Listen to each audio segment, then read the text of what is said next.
This weekend, the UK signed a new UN Cybercrime treaty that not only facilitates extensive surveillance, but also worries human rights experts.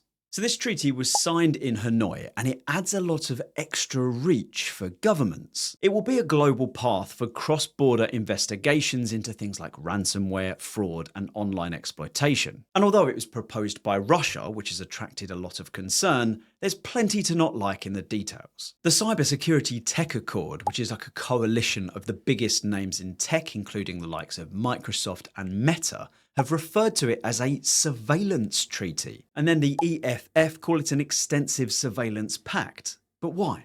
A big part of this is the cross-border element. This means that personal data can be passed around between governments, which of course brings with it a lot of different risks. And that is an unsettling reality. But one of my biggest concerns is the potential for government overreach. A lot of the language being used in the treaty is being described as vague because it doesn't merely focus on cyber-exclusive crimes like hacking. Instead, the net is cast so wide that it will include any offence that involves digital tools. Look, in the modern age, calling any crime that uses digital tools a cybercrime is a dangerous definition. As the EFF wrote, the treaty risks becoming a tool for state abuse and transnational repression rather than fighting actual cybercrime. This could affect things like online dissent against governments, journalism, and even human rights defenders who speak out. And don't take my word for it, the UN High Commissioner for Human Rights issued this warning.